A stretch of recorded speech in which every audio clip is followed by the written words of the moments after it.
Today, we're going to attempt to answer a very important and serious question. It is the simple question, yet the most toughest one to answer. Life is Strange 3. Will we see the return of Max and Chloe from the first game? Now hold up just a second, alright? In this video, sure, there may not be any announcements from Square Enix, Deck9, or DONTNOD themselves. However, I'm gonna talk about two possibilities. One, on how we may see them a little bit in the future, specifically Life is Strange 3, and how there is a possibility in other way for them to make a complete game. Yes, a complete season of Max and Chloe again with Rachel, so you know what, keep watching. We're not gonna waste any more time. Let's begin. Alright, we're gonna start off with simple Life is Strange game. Now, do I really have to tell you what Life is Strange game means to me? What Life is Strange franchise means to me? Specifically with the second installment of Sean and Daniel, it was another layer of excellence, emotionality, and deep stuff that I like to call the good stuff. But hear me out. Ever since the success of the first game, we got a different kind of sort of prequel, which was kind of unsurprising. We got from Square Enix that told a story about Chloe, Rachel, Arcadia Bay, David, but the farewell, I can't stop talking about the farewell episode. Mainly if you specifically played the first game, it's gonna hit you really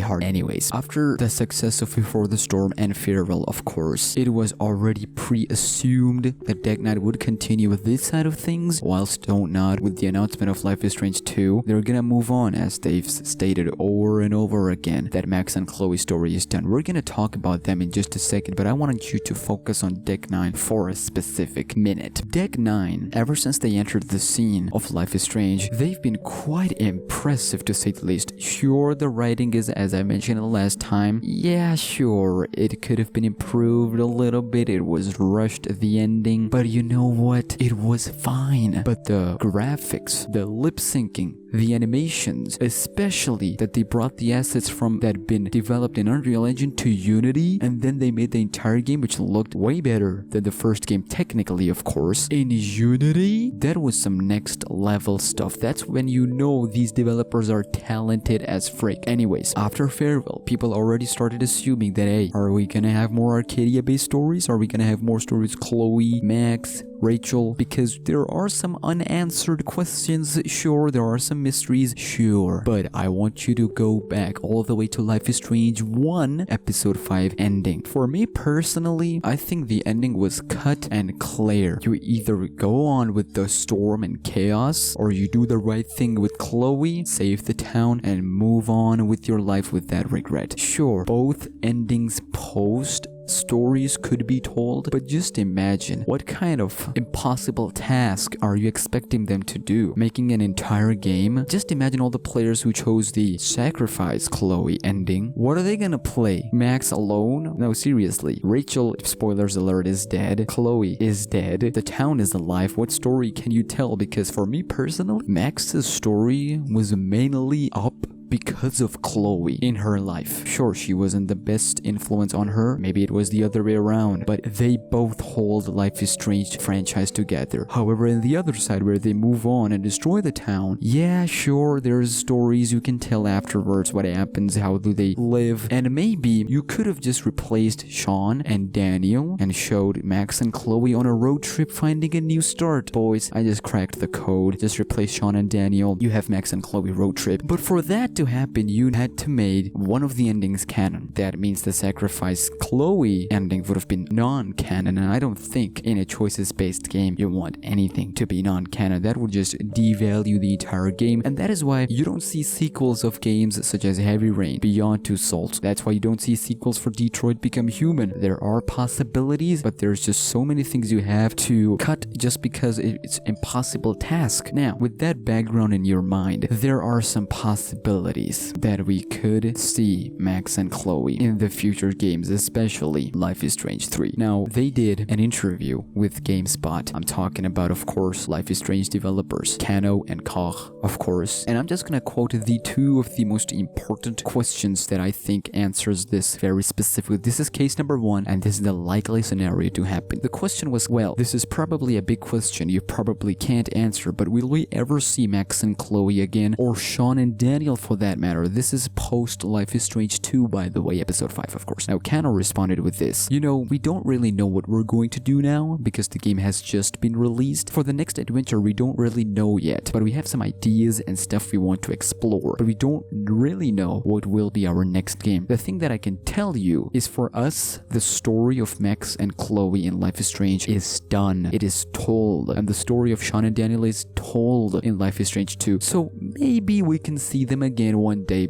But before I move on, the developers themselves who wrote the story in the first place, if to them the story of Max and Chloe is over, probably they never had any intentions to move on. However, Michael said this. You saw just a bit of Max and Chloe in Life is Strange 2. That was just a little bit. Like, it was just like a tease. Not even a tease, like a tease of tease, if that makes any sense. In episode 5, I think it was episode 5 or episode 4. Anyways, so definitely, if we are going to work on another Life is Strange, it is a shared universe, so there are possibilities. But definitely, as a full story, I think those games are both a beginning and an ending for them. They're talking about both Life is Strange 1 and Life is Strange 2 was a beginning and end for their stories, Sean and Daniel, Max and Chloe. Anyways, I think we really want to continue to explore new characters, new themes, and new ways of storytelling. Life is Strange was said from the get-go that it is about the stories of these characters with the addition of powers, of course. Now, I would like next game to explain a little bit more of why this universe is giving specific people's power. This next question is where I'm gonna connect Deck 9 and Square Enix with, and this is where another thing I'm gonna add for Life is Strange 3. Question was, so if there is a Life is Strange 3, I assume you're likely to approach it in the same way what you did with Life is Strange 2, where you'll have a brand new story, new characters, a new duo, or something like that? Kano responded with this. I think it would be a new story. Now, hold your horses. Let me finish this and hear me out, alright? Michael said, that's what I think we would personally like to do. Of course, Life is Strange is owned by Square Enix, so it is a Square Enix decision. This is gonna be super important in just a couple of seconds, so stick with me. But to us as a creator, we really enjoy this anthology format, and it's really interesting for us to try to think about brand new characters and brand new stories, so we could also share new scenes and bring something new for the players, and just to not again have the same ideas and just maybe bring them some new perspective on another story. So it is cut and clear that DONTNOD, the original developers of the first game, the popular game, moved on from Max and Chloe. Now, in one of the points they mentioned that the franchise is owned by Square Enix. Now, I was just reading this article the other day. It said something like this: lack of big releases sees Square Enix sales drop to 2.4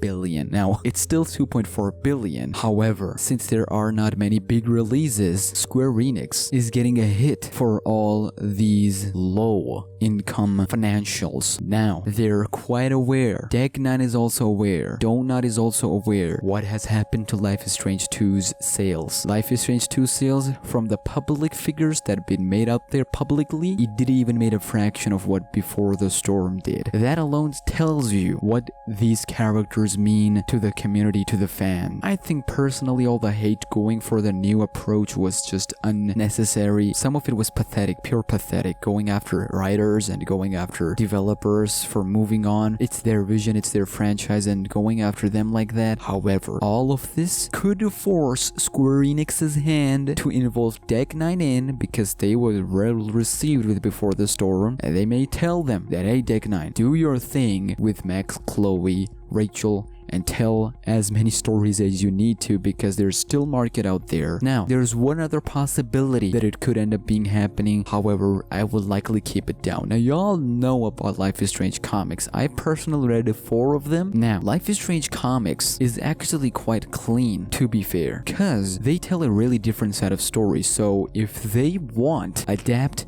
comics, I'm talking to Deck 9, not DONTNOD. Adapt the comics, because in comics they have actually made a way. They did it. They pulled the trigger for Rachel as well in the comics. They tell the story post-Storm. They go back in time, so you don't have to say that this ending is canon. Just to remove that part of post-Storm, just between the ending, you could make Max go all crazy, and in craziness, she messes with time so much that it just alters the course of history, and you have so many reality realities and so many universes, and a lot of them have Chloe, Rachel, Max. You can tell so many stories from them, and that's how you keep continuing until the comics are keep on going. And until the sale stops, you can just keep on going, and that is the best way, in my personal opinion, to tell Max and Chloe's story. Continue them whilst DONTNOD continue the main franchise. They don't even have to name it Life is Strange. But that was my 2 cents on the whole thing. It just went out of hand. But you know what? I'm passionate about Life is Strange franchise, and I love it, and I can't wait to see what new characters are installed for us. No confirmation as of now, but we will keep you posted about Square Enix upcoming project, including Deck 9 and DONTNOD. So you know what? Stay tuned to this channel, subscribe right now, help me get to 30k. They need to make this dialogue stay hella safe and clean. That is just cringe. I'll stop.